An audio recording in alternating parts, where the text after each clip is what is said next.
popcorn's almost ready. Ow, this is hot. Where are the sodas? I would hurry, but you had to go and shake them, you get. Come on, it's 7 o'clock. We're already missing it.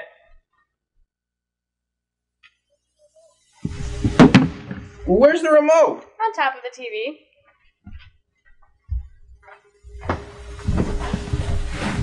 Why did you put it up there? It's the stupidest place you could put the thing. We always know where it is. Obviously we don't. Oh man, it's already 7:02. We already missed the beginning. Looks like it started late. We're not missing any of it. That's not even what's supposed to be on.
Began as a 1960s floor covering.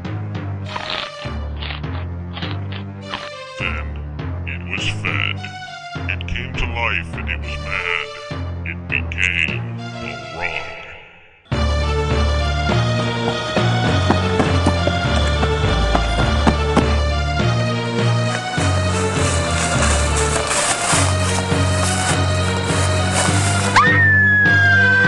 This rug is killing people? I don't believe it. Watch The Rug, Saturday at 8 p.m., a Fizzy original movie. A plant is considered to be a bush if it is smaller than a cow. If the plant is larger than a cow, it should be considered a tree. This size relation seems fairly straightforward at first, but it can become tricky if you are not careful. The classification of the plant is completely relative to the size of the cow. For example, this plant is a large bush because it is smaller than the large cow.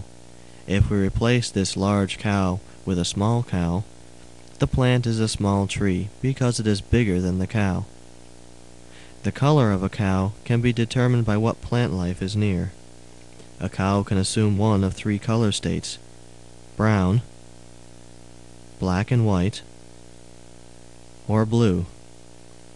The color state of the cow is determined by the nearby vegetation, which may assume one of 4 forms: a dead bush or tree, a brown bush or tree, a green bush or tree, or seaweed.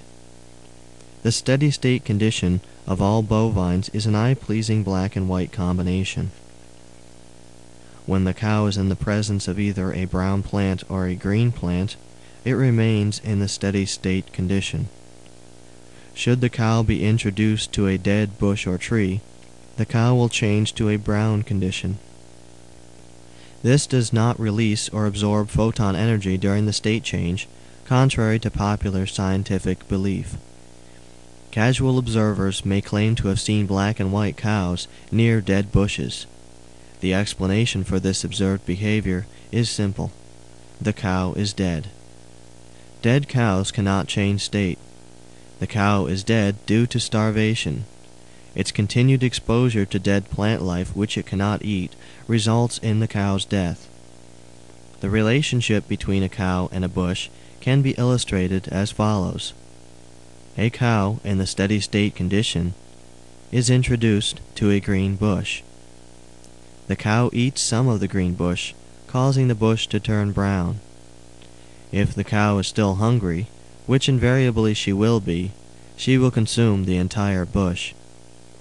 Due to the high concentration of brown leaves in the cow's belly, the cow changes state to brown. Its source of nutrition depleted, the cow will move on to other green or brown bushes. failure of the cow to move will result in both a dead bush and a dead cow. The third and less common state of cows is blue, which only occurs in the presence of seaweed. Because seaweed grows only under water, and cows are land-based mammals dependent upon oxygen consumption, the cow in the presence of seaweed quickly turns blue due to oxygen deprivation, whereupon it dies, leaving the seaweed untouched and a hazard to other bovines. I'm tired of your channel surfing. Give me that remote.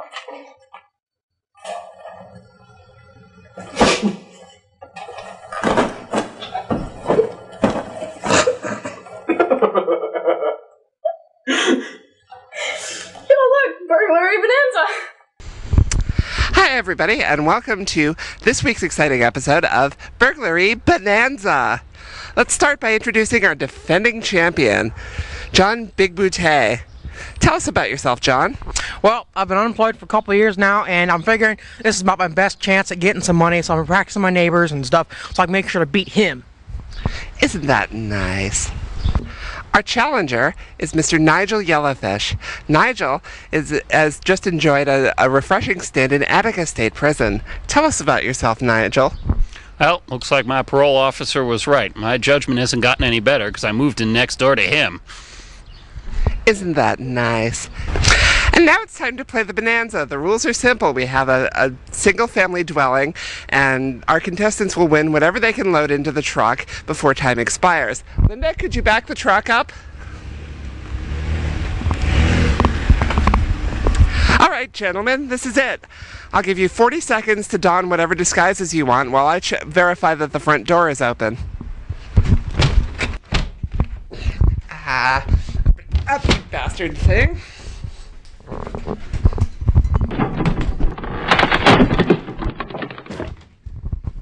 Much better. Now, let's play the Bonanza. As the competition heats up, Nigel heads straight to the office, loaded with computer equipment. It's a good place to start.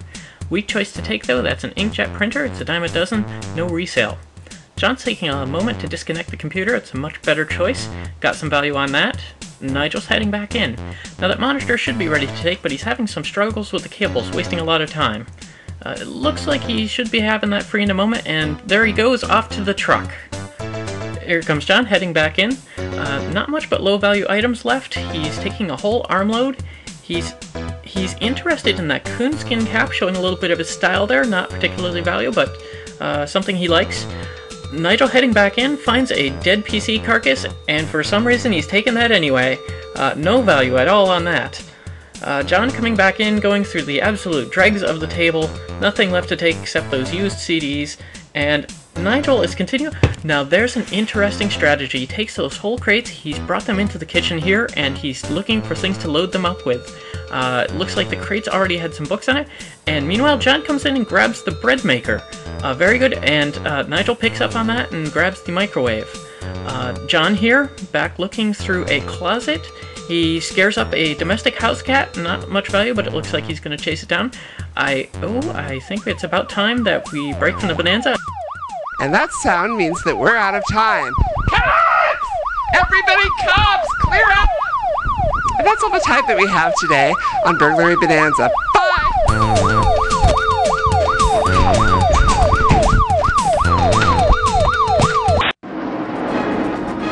Hi, I'm NASCAR driver Kyle Busch. Driving a race car can be risky, but there's one risk that I'd never take on the road. I'd never try to drive my car through floodwaters. Floods kill more people every year than lightning, tornadoes, and even hurricanes. And most flood deaths are a result of people driving into floodwaters. If you approach a flooded roadway, do like the National Weather Service says, and turn around. Don't drown.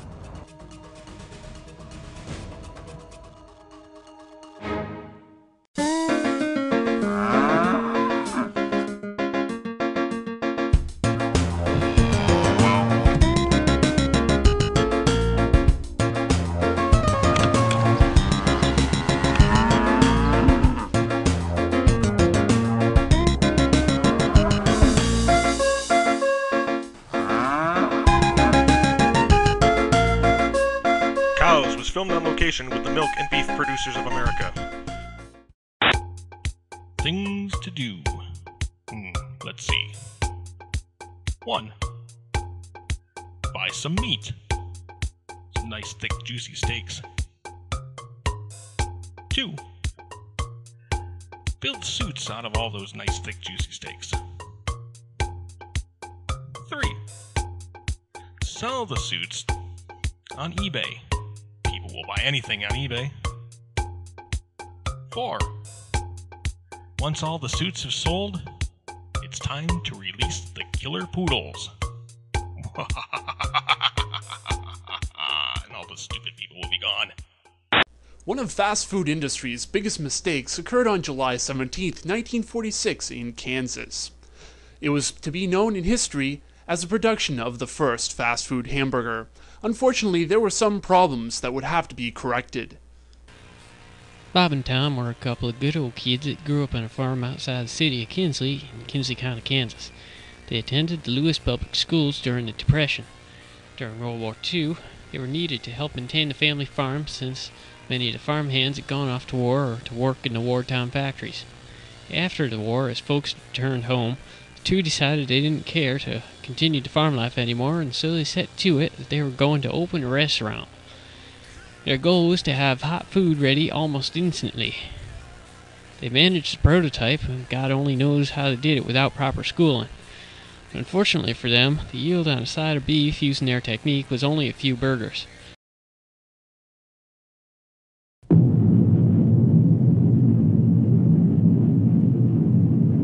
Though some improvements could be made, it was clear that this wasn't a viable way to operate their business.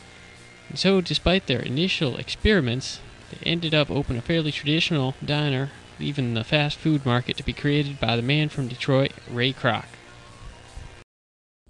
As we just saw, they did it. They produced the first hamburger in just over 1 microsecond, a speed yet to be matched by today's standards. However, the process was never used again, as it created a 5-mile radius of devastation. This is yet another of fast food's greatest mistakes.